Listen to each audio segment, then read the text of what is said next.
Hello and welcome to Premier Rapport's very first Hangout, but it's live instead of on Google Hangouts, but it's going to be there soon.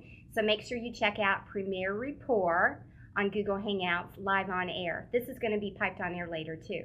So we are very excited today. We've got some great business owners here, some ladies who have phenomenal influences in the industry and the topic that we're talking about. So we get together every couple of weeks, either live or on air, to talk about the hottest topics in leadership, human resources, and the workplace as a whole. So we are here today at Discover Teas in Port Warwick. We are lovely to be here and have this great venue. And thank you to Ken, the owner, for having us here today. So please stop by Port Warwick and get some yummy tea. So today we're going to talk about employee engagement.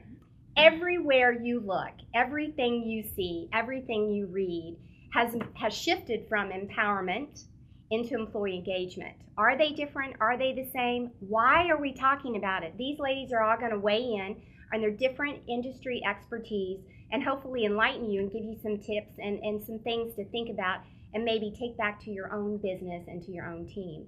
So with that said, let me do some introductions and get into why we're here today. Fair enough? All right.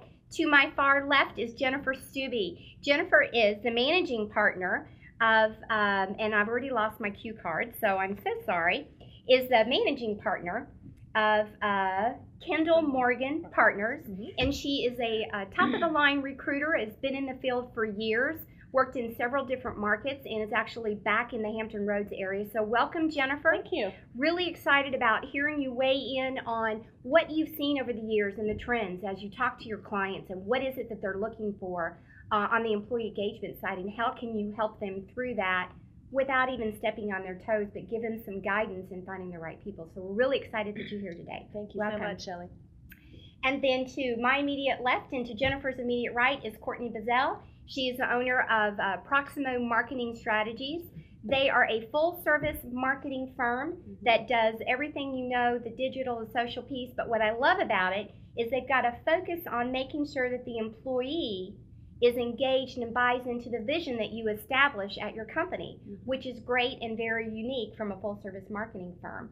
And then she's got some specific language that I'm going to ask her about later about her staff engagement that I just found very intriguing when I was reading her bio and putting together this phenomenal panelist group. So thank you and welcome. Thank you for having me. And then to my right, I've got Annalise Gear. She is the owner of an HR consultant here in Hampton Roads, but she has traveled international and can give us some perspectives as well outside of the United States on some trends. And she is very efficient on making sure that the companies have specific, robust HR solutions in writing, handbooks, expectations, job descriptions. So I'm thrilled to have you here today and to weigh in on this very, very critical topic. So welcome. Thank you for inviting me. You're welcome. And then last but not least, we've got Elizabeth Feliz, and I always mispronounce her company name, so let's see if I get it right. Adelante HR, which means? In Spanish, adelante means forward in the lead. Very good. So obviously that's an appropriate company to bring into the discussion today. And Elizabeth actually focuses with leadership and development of the front line and the managers, individual and a group, but even more specifically, employee engagement happens to be in her wheelhouse in training seminars that she does. So thank you again and welcome. And thank you for having me. So ladies, you know, we've all been reading. We get stuff all the time from SHRM. I love the Entrepreneur magazines. There's lots of articles, in this one in particular, CEOs talking about this very topic. And then I pick up a couple of days later the Weekly Time magazine, and here it is again talking about kids graduating. What their cognitive thinking enhancement is over a 4-year span doesn't increase much. Well, if that's not increasing much and they're not getting those interpersonal skills and that hands-on as they're coming into the workforce, they're already starting with a downslide, especially as we look at generations. And we're always talking about the generational gap in the workforce now and the expectations. And then I pick up HBR. Everybody reads the Harvard Business Review information. And this one by Susan David, who it's titled, Disengaged Employees, Do Something About It. We're here to help you do something about it, by the way. This is what it says. U.S. workers is holding steady at a scant 30%. That means 7 out of 10 people are checked out. I was shocked, honestly, when I heard that. I knew the numbers were high on checking out, but I was astounded. So actively hostile towards their employees. And 7 out of 10. That's why we're here today. We're here to talk about it. So let's get at the why. And we're just going to open up the discussion with first, Elizabeth, tell us, when you hear employee engagement, what does it even mean to you? Employee engagement, from my perspective, is a state of being for the employee, where they come to work for far more than a paycheck. They come to work with a greater purpose. And that allows for a very strong commitment, not only to their role in the organization, but to the organization's clients, to the team, and to the overall goals and objectives of the organization. That's what employee engagement means. Okay, I'm going to come over to you, Jennifer. What does it mean to you? Employee engagement, years ago, there was a rather large bank in North Carolina that their whole culture was developed around the voice of the customer. I think in today's time, they have shifted to voice of the workplace, because as Elizabeth just stated, the workforce, if they're disengaged, if they're not involved, that will trickle down to your customer base as well. So I see it more as a reversal to focusing more on what you have internally, and that will impact everything else with your organization. Okay. Annalise?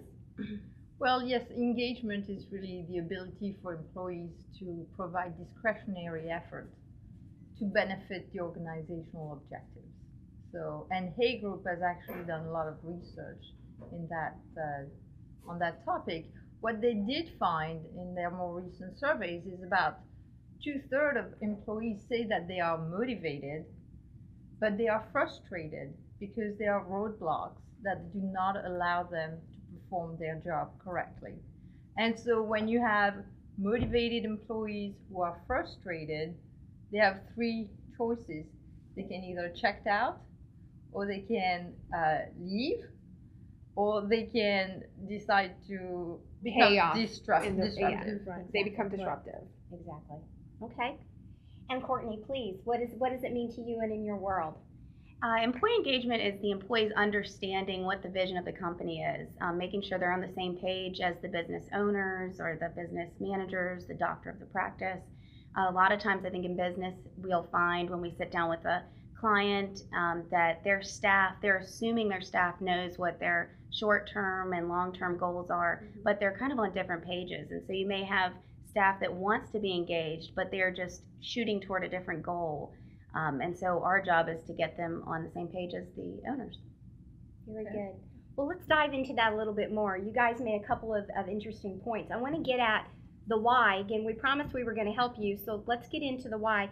You specifically talked about the purpose. So can you dive into that a little bit more, and maybe some of the tricks that you use, not tricks, but some of the tips that you use during your sessions? With regards to getting the employee to that state of being, where they're coming to work for a greater purpose other than a paycheck. You really don't want people just coming to work because they're going to earn a paycheck during the pay period.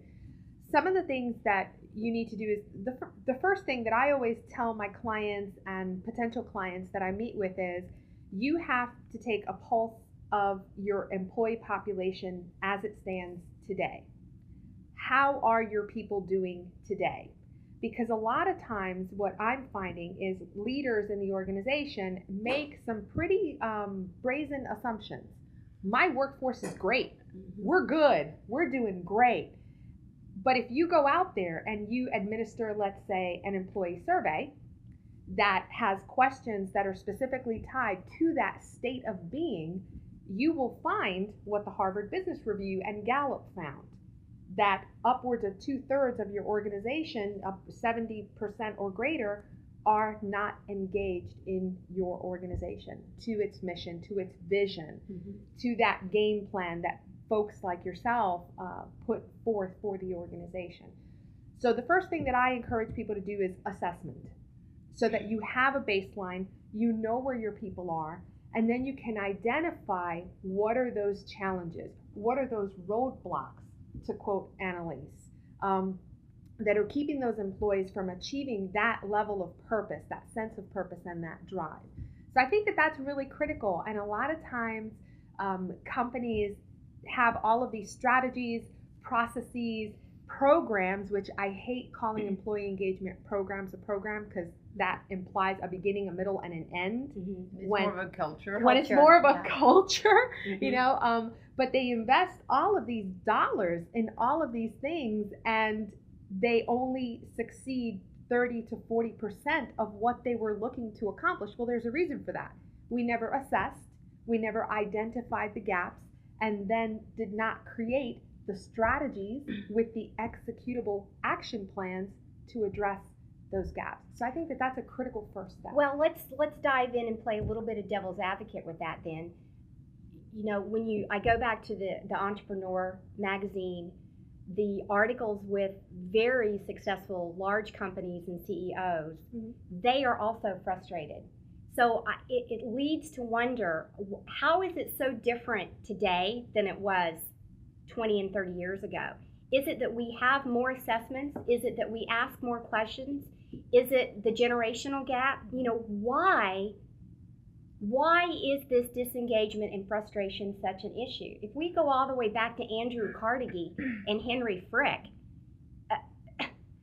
the manner in which people were treated then is horrific when you think about the complaints that we hear today in the workforce. Literally from the pay to the physical plant. So they were there to earn a living. Our employees are here to learn a living. I mean, that's why so why is it dramatically different? Is it the generational gap?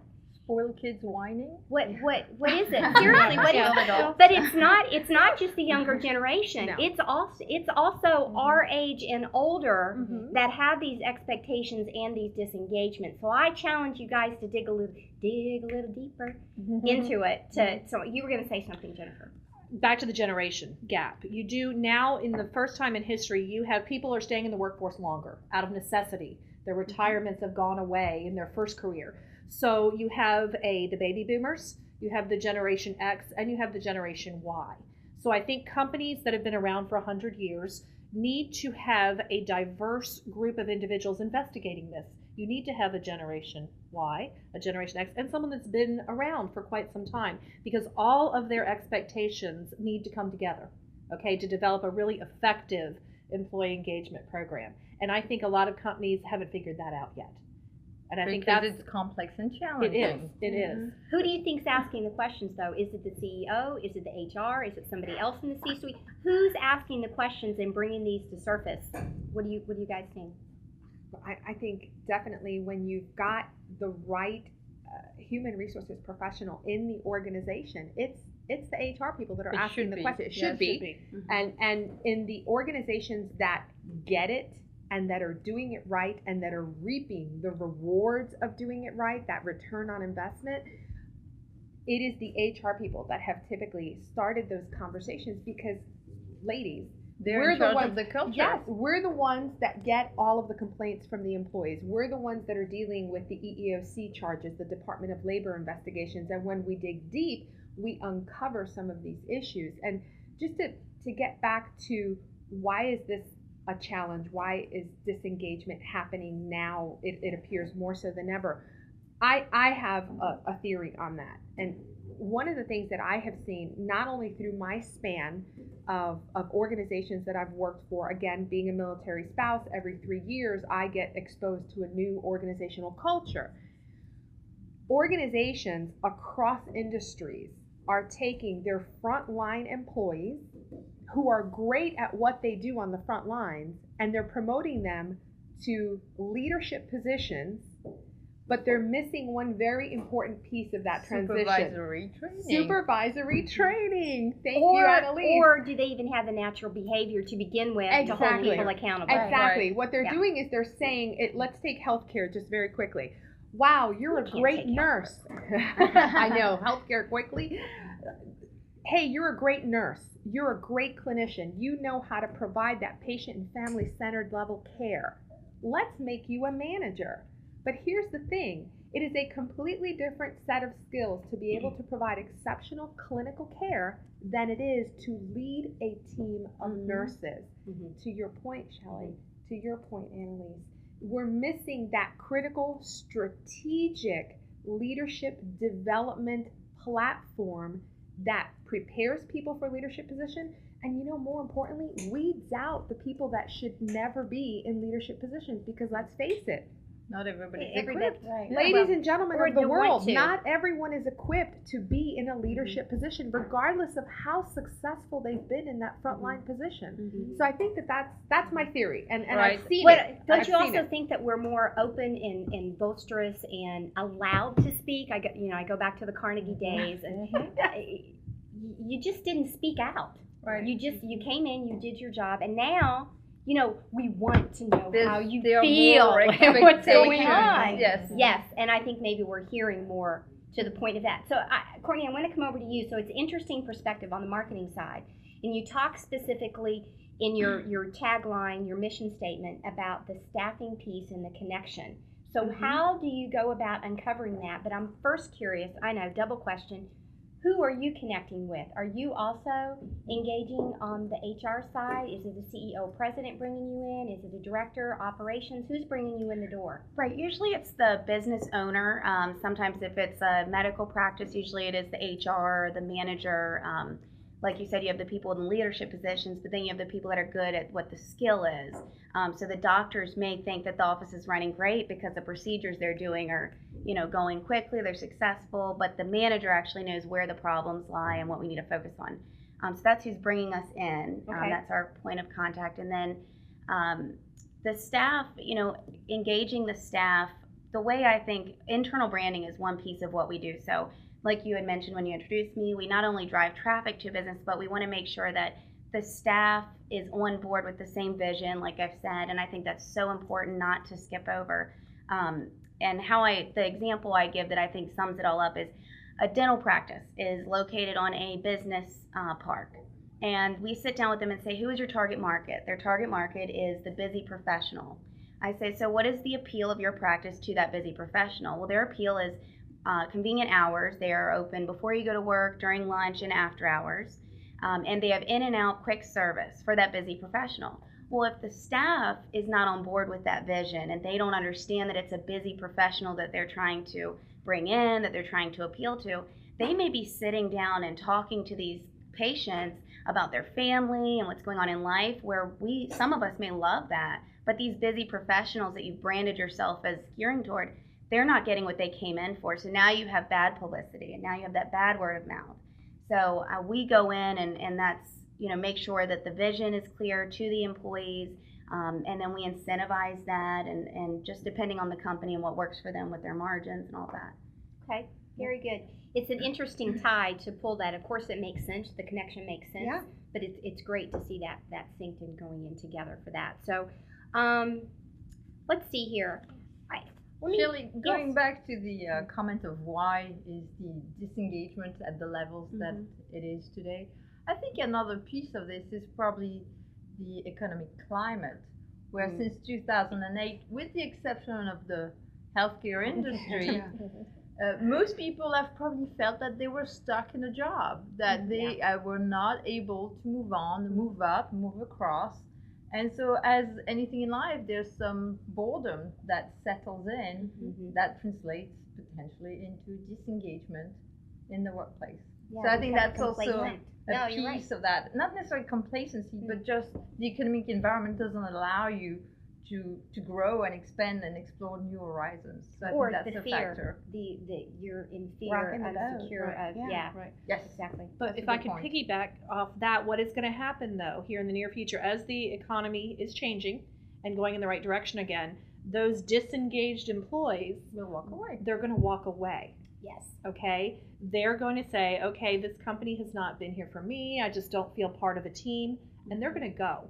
So right now is the time that if you're a CEO or business owner, you really need to look at, do I have a system in place because you need to pull those people in right now and make sure that when things start turning, your revenue increasing, that they're supporting your customers, and they have a good attitude. I mean, I think that's key right now. I agree 100%. And to just further solidify Jennifer's point, there was an article that I believe came out in SHRM that basically stated that 34 to 37% of your workforce today in this economic climate is actively looking for another job. Yeah. And here's the thing, right? It is not your C player that's looking for a job. It's your star performers. Yes. Because your C players that are here for just the paycheck, they're going to do just enough to get by so that they can fly under the radar and not get busted and not get fired and hit the meets expectations on that performance evaluation. Well, those are not the people that you really want driving your strategy and driving your growth from a financial perspective. So to Jennifer's point again, organizations are saying, well, you know what, right now this is not a good time for us. I beg to differ with Jennifer. Right now is when, if you don't have the skill set in-house, is when you reach out to people like the ones that are sitting at this table to come in and help your organization drive that employee engagement. I agree, and I'm going to stop and summarize for a second. Then I'm going to come over, and I really want to hear some things that you've seen over the years in the handbooks and what is missing in the robust in writing and job descriptions with this. So just to recap for a minute, this is we've heard obviously why we're here. Everybody's talking about it. The bottom line is all of this affects your bottom line. So if you don't put an effort into it and stop for the moment, as you've heard, we all come from different trades. We're all seeing it, living it, breathing it with our clients. So from the onset of an assessment, I love predictive index, but some sort of an assessment, a 360 review, do not assume, we all know what that means, so don't assume that you as a leader have a complete pulse on what's going on. You've got to ask the questions. And getting it from an outside source is the best way to do that. And there's all kinds of sources out there. So one, stop, breathe, look, listen, reflect, assessment. It even goes before that with the hiring process. And that's where I'm going to come in with, what does your job ad say? What is your culture? What is your vision? How are you advertising it? What are your keywords that you're using to attract the right type of individuals? Then I'm going to kick it up into the workshops and the training. Is it cost effective to leave and have turnover in your high positions, especially your leadership positions? Or is it more cost effective to spend the money on the workshop and the assessment and the succession planning? I see it again all the time, and all of us do. You go into a client and they want you to talk about succession planning. Well, are we talking about replacement, or are we really talking about talent management and development, true succession planning? So all of these things are predicated right at the heart of this discussion. So if you're not doing any of those things, pick something and start. If you're doing a lot of those things and you're missing an element, then pick up. But the urge is to do something, because it will affect you, whether you're a one-man shop working with a multitude of freelancers, or if you've got 10 employees or you've got 1,000 employees. It will hit you, and it hits you in your pocket.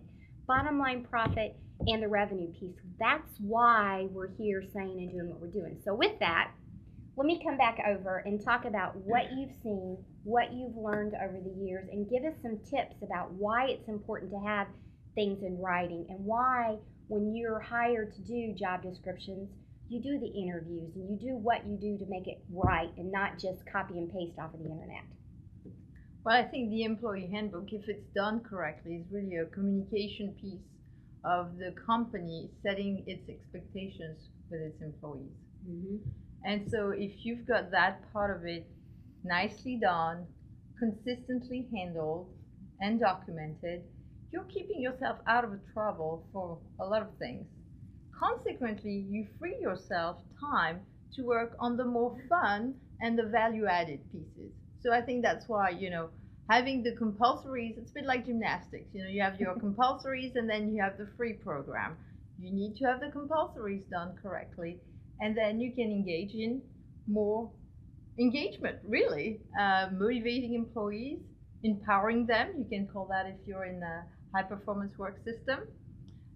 Job descriptions, well, I mean, for legal reasons, you want to have solid job descriptions that reflect the true nature of their work, but you also want to encompass the collaborative nature of the work, those more esoteric concepts that are sometimes hard to capture, but are a necessity, a requirement to make those positions work well with the rest of the organization. Is there anything that you've seen consistently missed over the years that you always know that I bet I can check here and this is probably missing? Is Right. there anything that sort of comes to the table? Well, I mean, you always find bad job descriptions. You also find that jobs evolve. Yes. And so what was a good job description 5 years ago does not reflect the reality of job description of the position today. So for instance, where before it was very unusual for somebody to be able to work remotely, now it is actually something that you have to be able to quantify. Because if you have a non-exempt employee who works from home, you need to be able to say, well, do we allow this? And how much of it is, permissible or desirable? Exactly. Okay. Well, we've learned a lot today, a lot, and we could keep going on. We could dive into each of the comments and really begin to even dissect them more. But that's the essence of the Hangout. So if you've got a great topic that you want to talk about, contact any of us, and we're going to have our information for you as well. You can Facebook all of us. You can go on our websites. You can do comments back through this site, and we will continue to make sure that you're engaged as well. But let's wrap up with some final comments. And Jennifer, I'm going to start with you. Final comments on today, the why, and the connecting back to what it is that you do in your company. Sure. I think with what I do, obviously, I have a team of executive recruiters. So we intimately deal with our clients, and there's a lot of times where we have to say, if you want the top level talent, here's kind of the expectation out in the workforce. So I challenge you as a business owner, as a high level executive or a manager to really take a hard look at where your organization is today. And if you want to attract that high end talent, you're going to have to really possibly make some changes. Very good. Thank you. Courtney? Sure. Well, my company is a little bit different here. We're also driving traffic to business. So we do web development and social media. We use traditional and digital marketing to grow your business. But like you had mentioned, what sets us apart is that we actually go in and make sure that what brand we're putting out to the public is a brand that's followed through with your staff and employees. So I encourage you to check out our website. It's proximomarketing.com for more information.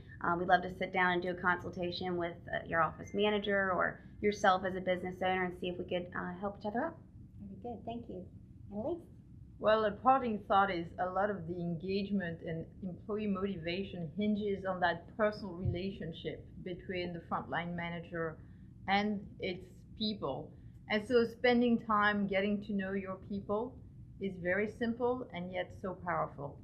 So never forget that. That's awesome. What I would say is employee engagement has a dollar sign attached to it on what it's costing an organization. That same article from Harvard Business Review said that disengaged employees are costing the American economy over $350 billion a year in lost productivity. So if that number hurts you, if that number worries you and keeps you up at night, the people sitting at this table are the ones that can help your organization drive those strategies, create them, and implement them so that you can start reaping the rewards of a highly engaged workforce, which is going to become your competitive advantage in this economic climate and in the future. Very good. Thank you today, ladies. We certainly appreciate your It was time. great. Closing comments, I'm going to piggyback off of Annalise. My tagline, if you don't know, is have you connected today? To me, the connection is the relationship. It encompasses everything. If you are connected to your employees, you've won the game. The day has long gone to where you come in and punch a time clock and have no interaction. They are at work with you more than they are with their friends and family. If you're a sole proprietor, your relationships are the freelancers that you work with. They're the people you network with every single day when you're out at a coffee shop having a conversation. Those are the relationships that you have. Those are the entourage that you've got to create around you. So I leave you with a parting thought of, have you connected today? And in this instance, have you connected to your employees and those around you? So thank you again, ladies. Thank you. And Thank keep you, it Shelley. keep us live on Premier Rapport Hangouts. Thank you.